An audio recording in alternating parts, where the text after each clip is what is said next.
Harry was sandwiched between two bodyguards, took a late-night flight back to London to take responsibility for the tension between Iraq and the UK after the announcement of the arrest of 25 Taliban.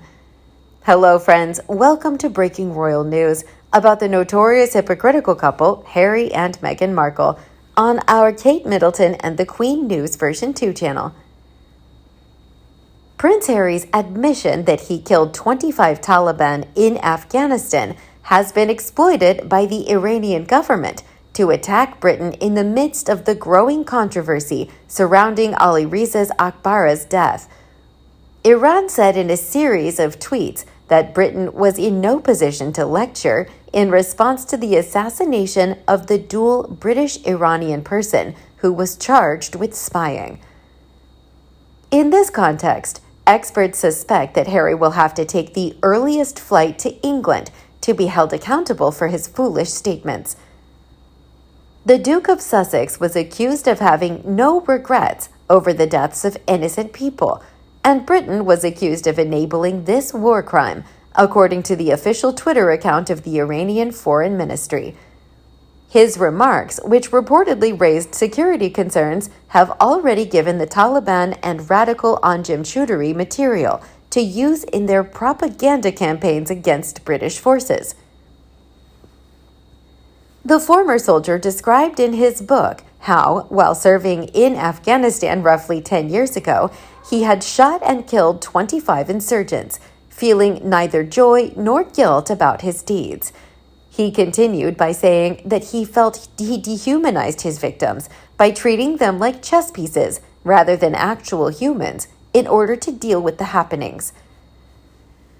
The Iranian government pounced on the message as tensions between Tehran and London grew following Akbari's killing. The security services enticed Akbari, 61, back to Iran 3 years ago after he moved there on an investment visa and naturalized there. However, the former Iranian deputy defense minister was detained in 2019 and found guilty of espionage for the UK despite his denials. Britain is incensed at his killing last week, which Prime Minister Rishi Sunak described as a brutal and disgusting crime committed by a wicked regime. Mohammad Jafar Montazeri, the Iranian prosecutor general, has been placed under a travel restriction and had his assets frozen by ministries. Simon Shercliffe, the British ambassador to Iran, has also been temporarily removed by Foreign Secretary James Cleverly. In an indication of its hardening stance against the Islamic Republic, the UK is now contemplating labeling Iran's Revolutionary Guards, the most potent branch of the military, as a terrorist group. The British outcry and some self-declared human rights advocates in Europe's backing were denounced by the Iranian Foreign Ministry in a series of tweets as evidence of their legal avoidance and transgression. Added was, "The Iranian intelligence and judiciary have responded forcefully to Britain's intrusion on the national security of the Islamic Republic of Iran."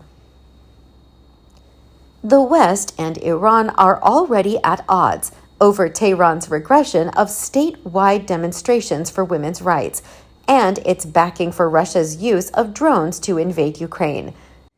In the wave of demonstrations brought on by the death in detention on September 16th of Mahsa Amini, a 22-year-old Iranian Kurdish woman who had been detained for allegedly violating the country's severe dress code for women, at least 14,000 people have been detained in Iran.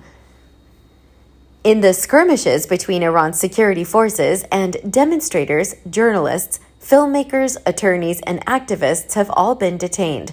Several executions and the deaths of hundreds of protesters have also been reported. In the meantime, the dictatorship has been providing Russia with suicide drones built in Iran that are wreaking havoc in Ukraine.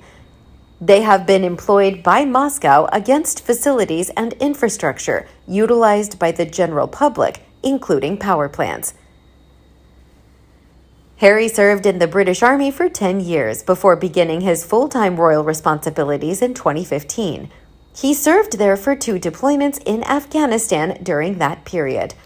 As a forward air controller, the prince was initially stationed in Helmand province in 2007, but his initial tour of duty was cut short. When he came back in 2012, he was in charge of firing the 30mm gun and Hellfire missiles in an Apache chopper worth 45 million pounds. The number of rebels he personally killed while serving in Afghanistan has never been mentioned by the Spare. In his memoirs, the prince claimed to have participated in 6 operations that ended in the killing of people. Prince Harry's admission that he killed 25 Taliban in Afghanistan has been exploited by the Iranian government to attack Britain in the midst of the growing controversy surrounding Ali Reza Akbari's death. Iran said in a series of tweets that Britain was in no position to lecture in response to the assassination of the dual British-Iranian person who was charged with spying. Harry, who served as Captain Wales in the military, claimed in a letter that he didn't view the dead as individuals, but rather as chess pieces that he had removed. "If you perceive them as humans, you can't murder them," he wrote. Instead, he claimed to have viewed them as villains being dispatched like chess pieces off the board. After the Taliban themselves denounced the prince earlier this month, Tehran is not the first cruel Middle Eastern state to have condemned Harry for his confession. Following his admission, the militants called him a big-mouth loser in a statement to Mail Online, emphasizing that although their troops ultimately prevailed in the Afghan war, Harry had fled to his grandmother's castle and is now fighting to save his place in the royal family. The 32-year-old Taliban leader, Molavi Aga Gol, claimed that he believed Harry was trying to attract attention with his book, and bragged that after the withdrawal of foreign soldiers in 2021, the chess pieces has gained control of the board. He said this while speaking at a checkpoint near the Iranian border town of Islam Kala. "Even what he stated about the Mullah Jinn is not anything I believe. He is a loser who's terrified to enter a fighting area. He should be furious that we created history by forcing him and his soldiers to leave our country." He added, "Never trust what losers tell you. I frequently read news about him on my Facebook feed, and I genuinely believe he's gone insane and needs medical attention right away.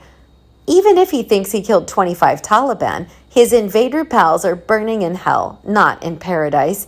I truly want I was in Helmand when he was there, so I could explain to him what actual chess pieces are. Come back to Afghanistan if he's a true guy and not a fucking loser." In a statement, a representative of the Taliban's Ministry for the Promotion of Virtue and the Suppression of Vice said, "He's fighting to keep his place in his own family as chess pieces now hold the reins of power."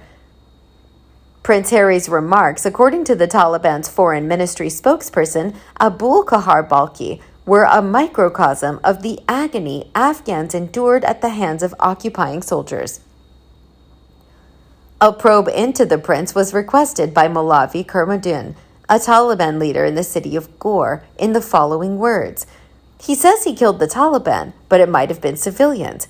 If England has a system and rules, they ought to look into it and find out who was slain. After killing citizens, a so-called prince shouldn't be allowed to stroll around freely. It is inadmissible. To save himself and his nation from going to pot, he is just climbing over his issues. In the city of Herat in western Afghanistan, a Taliban representative named Molavi Nabijan said, "He's an inebriated jackass and a filthy moron. He has wrecked every bridge in his wake and is now only attempting to stay afloat in history. His final tactic to get people talking about him is to use the Taliban and his family.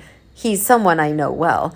God allowed him to deal with a severe penalty on his own in the end." What do you think Harry will be held accountable for in his foolish statements that got England into trouble? Let us know your thoughts below in the comment section. We hope you found this video helpful. Don't forget to leave a like, share, and subscribe to the channel if you like it. Thank you for watching this newsletter. See you in the next videos. Goodbye.